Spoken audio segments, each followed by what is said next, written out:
আমার জন্য রিজার্ভ আছে যতটুকু, 50 বছর বাঁচবো, 60 বছর বাঁচবো, যতটুকুন হায়াত আমার জন্য নির্ধারিত করা আছে, নির্ধারণ করা আছে, প্রতিদিন একদিন করে কমে যেতেছে।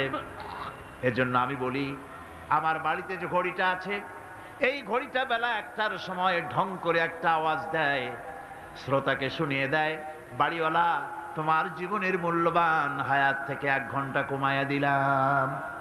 2টার সময় 2টা ঘন্টা লাগায় শোনায় দিল, বান্দারে তোমার জীবনের মূল্যবান সময় থেকে 2টি ঘন্টা কমে গেল।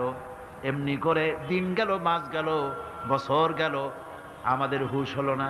সময় চলে গেল তাস খেলে খেলে, সময় চলে গেল আমাদের খেলাধুলা করে, শয়তানি বদমাশি করে। সময় কতটুকুন পেলাম? কিয়ামতের দিন, বিচারের দিনটা যেটা হবে, আল্লাহ রাব্বুল আলামিন বলেন বিচারের দিনটাই লম্বা হবে 50 আলফা সানা মিম্মা তাউদ্দুন। বিচারের দিনটা লম্বা হবে কত বছর? 50,000 বছর। কত বছর?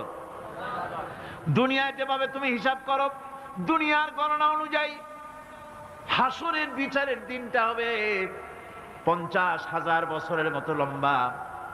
এক কিতাবে দেখেছি, তিনি লিখেছেন হিসাব করে, কিয়ামতের ওই দিনটার হিসাবে 50,000 বছর একটা দিন লম্বা। ওই হিসাবে পৃথিবীতে যারা 60 বছর বাঁচলো, সেজন্য আখেরাতে 2 মিনিট দুনিয়ায় বাঁচলো।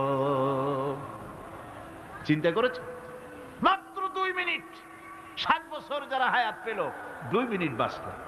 এই 2 মিনিটের জন্য কত হাঙ্গামা, কত মারধর, কত সন্ত্রাস, ক্ষমতার জন্য লড়াই, ফ্যান করেঙ্গে ত্যান করেঙ্গে, লাঠিকে আমদার মুগুর ভরেঙ্গে, শক্তির ঠেলায় অস্থির। আমার বন্ধুগণ, সময় চলে যাচ্ছে স্রোতের মতো করে, কারো জন্য সময় অপেক্ষা করতেছে না। আমাদের মৃত্যু প্রতি মুহূর্তে কাছে চলে আসতেছে।